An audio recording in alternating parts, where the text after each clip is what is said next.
तो नेक्स्ट हमारे पास आते हैं नॉन लीनियर फंक्शंस। ठीक है, the non linear activation functions are most used activation functions.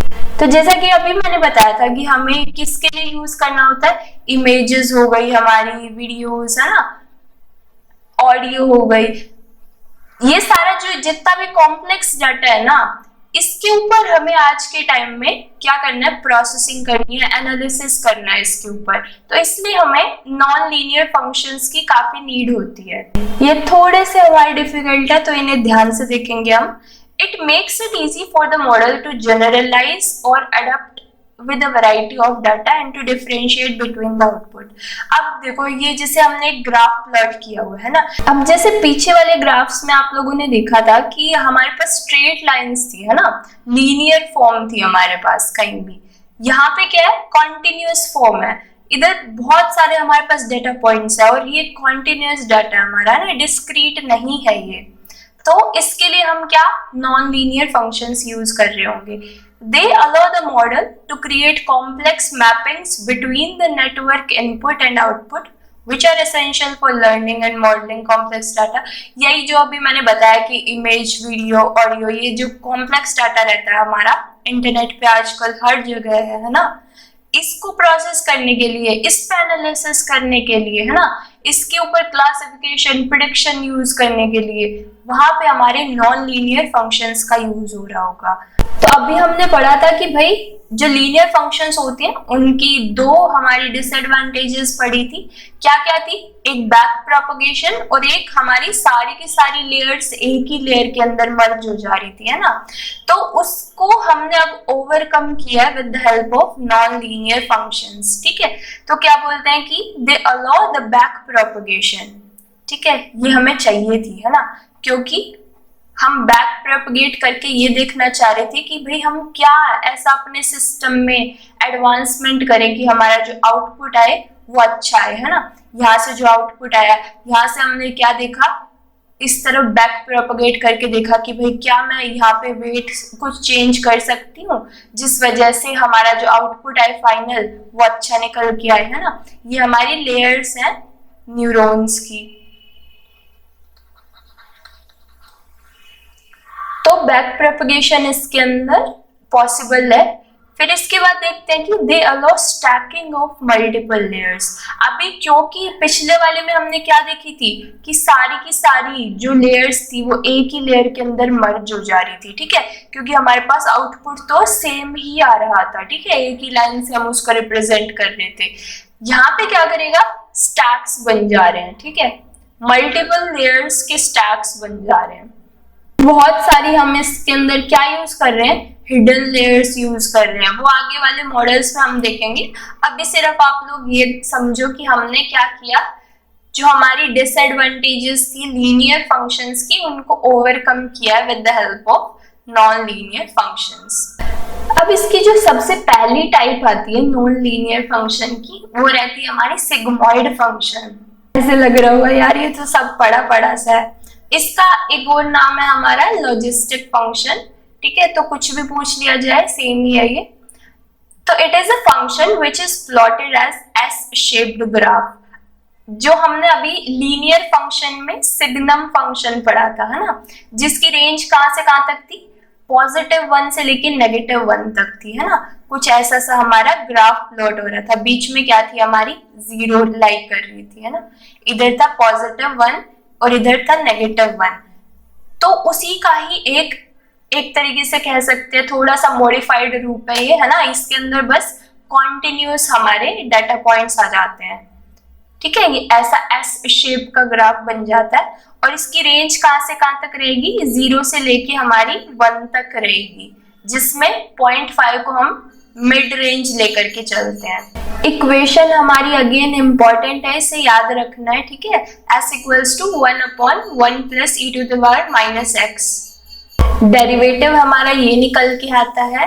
Non linear है हमारा नेचर में। ठीक है, वैल्यू अभी हमने बताई दिया, रेंज कितनी रहेगी, 0 से लेके 1 तक रहेगी हमारी।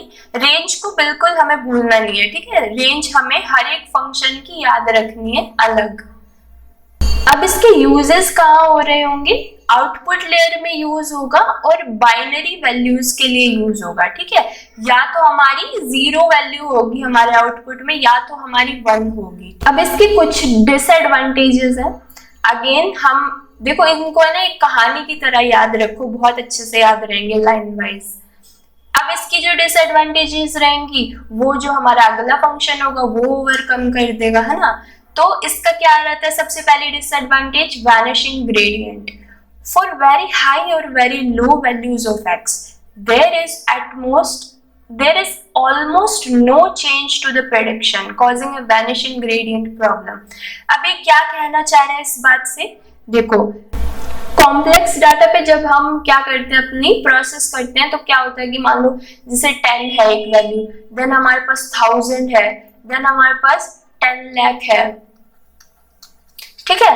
अब इन वैल्यूज को जो है हम क्या करेंगे, नॉर्मलाइज करते हैं और इनको हम किस में, एक 0 से लेके 1 तक की रेंज के अंदर लेके आते हैं वैल्यूज को, ठीक है। तो अब जब हम इन वैल्यूज को हम पुट करने की कोशिश करेंगे ना इस ग्राफ पे, तो ये क्या करेगा, 10 को भी यहीं दिखाएगा, है ना, क्योंकि अपर लेवल में है। देन हमारी 1000 को भी यहीं दिखा रहा है क्योंकि इसकी रेंज ही क्या है, 0 से लेके 1 तक है, ठीक है। और फिर जो है 10 लाख को भी इधर ही दिखा रहा है। तो ये क्या होगा कि जो हमारा ग्राफ है ना इसी तरीके से आगे इस शेप में बढ़ता चला जाएगा और ये एक तरीके से वैनिशिंग, इसका ग्रेडियंट जो है ना वो ऐसे ही हो जाएगा, मतलब ग्रेडियंट इस स्लोप को बोलते हैं हम, ठीक है। ये डाउन आने की बजाय या कैसे आने की बजाय इस तरीके से हो जाता है कई बार। ऐसे ही अगर इधर बढ़ने लग गया तो ये इस तरफ ही बढ़ता चला जाएगा। तो हमें ये जो वैल्यूज इधर हम प्लॉट करते जा रहे हैं ना, इनके लिए कुछ प्रेडिक्ट नहीं कर पा रहे हैं हम, ये वैल्यूज वेस्ट हो जाती है एक तरीके से हमारी, ठीक है। तो ये हमारी वैनिशिंग ग्रेडियंट की प्रॉब्लम आती है इसकी। अब सेकेंड चीज बोलता है कि भाई इसका स्लो कन्वर्जेंस है। स्लो कन्वर्जेंस का मतलब ये जो ग्रेडियंट हमारा ऊपर गया है इसे मुझे नीचे लाना पड़ेगा किसी वजह से, है ना, ताकि ये जो ग्राफ है ये कन्वर्ज होता चला जाए, मतलब अगला जो ग्रेडियंट है इसका वो थोड़ा छोटा हो, है ना। कब होता है हमारा कन्वर्ज, जैसे इस तरीके से हमारा कुछ वेव फॉर्म बन रही हो, है ना, ये ऊपर गया देन थोड़ा छोटा हुआ देन और छोटा हुआ, ऐसे करता हुआ ये कन्वर्ज हो जाता है, मतलब मिनिमाइज होता चलता है हमारा जो स्लोप रहता है, ग्रेडियंट रहता है, ठीक। इसके बाद बोल रहा है कि आउटपुट्स नॉट जीरो सेंटर्ड, ठीक है। अब हमारे पास मान लो डाटा सेट में कोई नेगेटिव वैल्यूज आ गई, उनको हम कैसे क्लासिफाई कर पाएंगे, क्योंकि हमारे पास क्या है 0 से नीचे की तो ये वैल्यूज एक्सेप्ट ही नहीं करेगा, है ना। तो जीरो सेंटर्ड नहीं है ये हमारा, और थोड़ा कंप्यूटेशनली एक्सपेंसिव भी रहता है हमारा। आई होप ये थोड़ा सा क्लियर हुआ होगा आप लोगों को। अब जो सेकेंड टाइप आती है हमारी नॉन लीनियर में, ये हमारी टेंजेंट हाइपरबोलिक। इसको कैसे डिफाइन करेंगे, ये भी हमने 12th क्लास में पढ़ा हुआ है ना। इसकी हमारी रेंज रहती है -1 से +1 तक। तो अभी जो हमने लास्ट वाले ग्राफ में क्या देखा था कि हमारी 0 से लेके और 1 तक की रेंज हुआ करती थी, इधर हमने थोड़ी सी एक्सटेंड की रेंज और -1 से लेकर के +1 तक हमारी क्या कर दी, रेंज बना दी इसकी। अब इससे क्या फायदा होगा, पिछले वाले की डिसएडवांटेज क्या थी कि वो 0 सेंटर्ड नहीं था, ये वाला 0 सेंटर्ड हो गया। अब मान लो हमें कोई नेगेटिव वैल्यूज हैं हमारे डेटा सेट के अंदर, ठीक है, वो भी अगर हम क्लासिफाई करना चाहें तो वो भी कर सकते हैं क्लासिफाई, ठीक है। तो हमें कोई प्रॉब्लम नहीं आएगी इधर। तो it makes it easy to model inputs that have strongly negative, neutral और स्ट्रांगली पॉजिटिव वैल्यूज। यूजेस क्या रहते हैं, usually used in hidden layers of an neural network as its values lies between -1 से लेके +1 तक। हिडन लेयर्स में use होती है, ठीक है।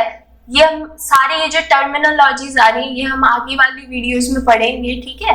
हिडन लेयर क्या होती है वैसे, जैसे ये फर्स्ट लेयर है हमारी न्यूरॉन्स की, ये जो बीच में आएगी ना इसके बाद वाली लेयर्स, एक हिडन लेयर, 2 हिडन लेयर, ये थोड़ी एक्स्ट्रा हम प्रोसेसिंग जब करना चाहते हैं हमारे आउटपुट के लिए, ठीक है, तो उसके लिए हम हिडन लेयर्स का यूज करते हैं।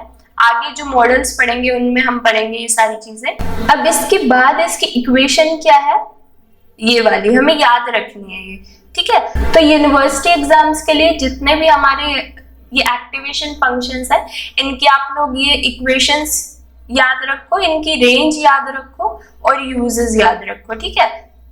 और ग्राफ्स तो है इंपॉर्टेंट, वैसे एक बार थोड़ा सा पढ़ोगे बाकी हो जाएगा, ठीक है। टेंशन नहीं लेनी है, बिल्कुल आराम से करो, हो जाएगा। अब देखो ये वाला काफी इजी फंक्शन लगता है मुझे, देखो रेक्टिफाइड लीनियर यूनिट, ठीक है। ये क्या बोलता है कि it is most widely use activation function, और साथ में कहाँ यूज हो रहा है, हिडन लेयर्स में यूज हो रहा है। अब इसकी इक्वेशन देखो क्या रहती है, बिल्कुल easy, ax equals to maximum of 0 and x, यानी कि ये हम जब अप्लाई करेंगे मान लो मैक्सिमम ऑफ 0 एंड 100, तो हमारे पास क्या आंसर आ जाएगा 100 डायरेक्ट। मतलब जो हमारे x की वैल्यू होगी, हमारी जो इनपुट की वैल्यू आ रही है, वही हमें क्या दे रहा है, ये आउटपुट के तौर पे दे रहा है, तो काफी इजी हो गया भाई ये तो, है ना।